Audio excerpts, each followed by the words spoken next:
by anything I say. I want to be a positive force in the world. I don't want anybody to hear what I say and make them feel bad about themselves. I want all people to live righteous and good, whether they're male or female. I think righteous is living true to your heart and knowing that you're doing good by people, not snaking anybody, not lying to anybody. I know I live a very righteous life. The government is not capable of helping the poor. And this is why it's so important as a person, you take personal responsibility and understand you're living in a world where the matrix can be cracked. You can make a bunch of money, but you need to take responsibility and do it. I refuse to accept that there are people out there who cannot become happy, contented individuals. I refuse to accept we live in a world where God has created people who, no matter how hard they work and how good their life becomes, can't be happy. I don't accept that. I accept that the universe is a very giving place and that God loves all of us. And if you try your best and you work hard, you can become a better person. I'm telling the younger generation that if they don't get up and work hard and make sure that they're important, that the world's not going to give about it. 99% of my content was aimed at men telling them the truth, saying that as a man, you're born with no inherent value. You have to become important. You have to go through some pain or go through some suffering to make people care about you. Otherwise, you're not going to matter. As a dude, if you walk into the party and you put no effort into your life, nobody gets about you. And every man out here knows. And one of the great things about the masculine journey and masculinity is that we've all lived a semi-similar story. It's kind of cool. Like, we've all been the teenager, gets heartbroken. We've all been unimportant. We've all worked hard and then started to get some clout. And then we've all kind of lived the same kind of journey. So I say to everybody out there, yeah, if you don't follow that path and follow that journey and in one way or another get to the top, whether it's fighting, whether it's comedy, whether it's musician, whatever it is, if you're just going to stay somewhere near the bottom and then at the age of 44, email me saying I'm depressed, well, of course you're depressed. Loser. Yeah. But that was your choice because you have to build yourself as a man. And if you decide not to build yourself, then your life's going to suck. My main message is to resist the slave mind, to understand that every single thing you're being told has an agenda behind it or you wouldn't be told it otherwise, to examine every strongly held belief you have and try and identify where it comes from and why you have it. I sit and argue with people, I discuss things with people, and they so fervently believe a point. And I say, why do you believe that so much? Like, do you have personal experience? No, but I saw the news. The news told you X, and now you are desperate. You will sit here for hours arguing that point. A lot of people are completely empty vessels ready to be programmed. And I try and tell people, listen, to just stop for a second and understand that the things they're telling you to believe are not necessarily for your benefit. The people who make the rules don't make the rules for the benefit of everybody. They make the rules for the benefit of the people who make the rules of the game. So telling people to resist the slave mind and just be critical thinkers, keep their brain open, pay attention to things, be perspicacious, that's the general theme. And it doesn't matter whether you're left, right, liberal, man, woman, etc. It's just think for yourself. That's the general message. I believe men and women are a beautiful union. I think we're slightly different, but when we work together, we're the most powerful force in the world. And I certainly believe that men and women, when they work together, is the most beautiful force on the planet. So of course I believe in men and women. Of course I believe in love. Of course I believe in marriage. Of course I believe in family. Okay. I believe in marriage in the traditional sense. I believe a man has a duty to stand up and be a real man. I believe that the problem with the world today that we are facing is that not enough men are sticking to the age-old ways of masculinity. I believe that me standing up and saying a man must protect the woman and provide for her, so he needs to make sure that she's safe. He needs a degree of authority. I believe women are sovereign individuals and they can make any choice they so desire. I think that it's important that we remember that a man has a duty. I think I certainly in my relationship have a financial responsibility to provide for my woman. My woman would never have to work unless she wanted to because I'm the kind of person who works hard enough. And I'll make another point that needs to be said. The number of women who have stood up and stuck up for me is ignored. Thousands of women are making videos saying, I've met Andrew Tate, he's such a nice guy. I wish I had a man like Andrew Tate who felt responsible to protect and provide for me. You know what? I do belong to my husband. That's why I married him and I love him. We ignored the thousands of women who stood up and stood by me and said everything I said is true. This is that there's a large contingent of men who still want to make money, go to the gym, be strong, drive a fast car, be traditionally masculine, and don't want to be shamed for that. I believe that feeling depressed is real.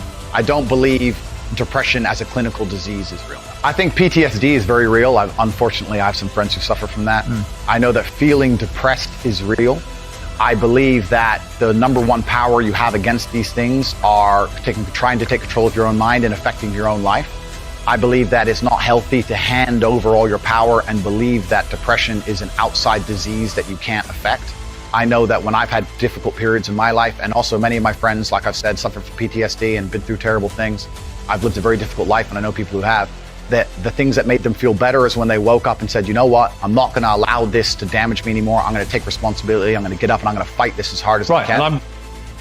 If someone comes to me and says, I'm clinically depressed or I feel very, very sad, I would say the first thing you need to do is stop accepting the identity of a clinically depressed person. Stop accepting you have no control over this. And what you need to do is stop identifying that way, and let's work together to try and fight against it. A lot of people who are clinically depressed are suffering with something in their life, and if you fix the problem in their life, perhaps they won't feel depressed anymore. The thousands of people who have emailed me saying, my doctor told me I was clinically depressed and it's a disease that I have got in my brain and I can't be fixed. And I started listening to you and I realized that that's not the case and I can fix my own life, and you're the only person who has ever helped me. I believe feeling depressed is real. I do not believe it's a disease that you catch from the sky and you cannot affect. I believe that no matter what happens, I believe you have control of your own mind and you can fight against it. I believe if you change your circumstances in your life, you may feel different. I'll give you a quick example. I had a guy who emailed me saying he was clinically depressed and he was going to kill himself. I obviously am not a psychiatrist, I'm not a doctor. I told him, because I replied to my emails. I said, have you been to a psychiatrist? He said, yes, I'm clinically depressed. I've been on these pills, this amount of time. I'm on antidepressants, it doesn't work. I said, I don't know what to say to you besides this. And he said he lost his girlfriend, that's why I became clinically depressed. I said, listen, go to the gym, get a six-pack first. Once you've got a six-pack, email me again. If you still feel like killing yourself, I don't know what else to say to you. I'd say, strong body is a strong mind, go train. He went, he started sending me progress pictures, emailing me him getting in better shape, and eventually got a six-pack. He's now a professional bodybuilder. And he said, I can't believe I was considering that. I feel so much better, etc. The doctor was telling him he was clinically depressed and couldn't cure it. He started taking control of his own life, and now he felt better. That if somebody has depression of any kind, whether it's clinical, whether it exists or not, whether they feel depressed or not, whatever, that taking control of their life, taking personal responsibility and working hard is always going to be the positive, best thing they can possibly do for their life going forward. How positive is it? Them. Of course, money can't buy happiness, I agree. But money is the third most important thing in the world. First is your health, because you have nothing if you're going to die. Second is your relationships, because you need love and family, that matters the most. But money can buy everything else. So money's the third most important thing. The average people come to me and say, what do I do? I'm just the average guy. And my only answer is stop being the average guy. It's my only answer. You can't just be the average guy anymore. The idea from the 1950s that you can just be the normal, average, law-abiding, hard-working citizen and you'll have a good life is gone. Any man out here who goes, I'm just going to work hard, do my bit, and obey the laws, and I'll have a good life. No, you won't. No, you will not. Just doing your job is never going to make you rich, because you're just going to be taxed into infinity and you're going to stay broke. So just obeying laws and doing your job now has set you up to be a peon and a slave for eternity. You have to get yourself in a position where you're making enough money. You don't know what to talk about, then you don't understand money. So go learn how money works. Go learn how a bank works. Go sit on YouTube for free. You don't just pay 50 grand in 4 years like a university. Go sit on YouTube and understand money, banking, or the real estate market, any of it. Understand the last housing price crash, why it happened. Understand mortgage rates and how that's affected by interest rates. Understand it, and then go sit with someone else who understands it and talk about it. People should, even if they haven't got a penny in the world, should be going to these meetings about real estate, about investing, but especially if it's cheap, they should go. Just meet other people who at least have money. Have conversations about money. Talk about it. How are you going to get what you don't talk about? And yes, the cycle of precipitation, right? So a cloud comes, it rains, it falls down to the ground, it goes under the ground, whatever, goes into a stream, it moves into the stream, goes to the ocean, evaporates again up to a cloud, floats somewhere else, falls down again. Always moving. That's how money is. People think that money is in these large, stagnant pools hidden in people's bank accounts. That's not really true. Money is constantly moving all the time. And if you can find a way to get in between it and stand in the right place at the right time, you're going to get wet. I think that's the new modern way to view the world. It's an attention economy. It doesn't matter what you do. If you're getting attention, you'll make money. One habit that people need to adopt, and this is a habit I had for a very long time, and I've actually recently cleared it from my brain because I've reached a point where peace of mind is worth more than money. But every single time money is spent, you need to identify how your money was taken.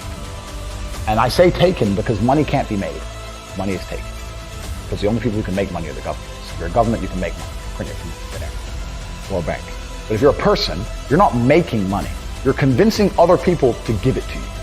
You're taking money from others. So every single time you spend money on anything, you need to identify how it was taken from you.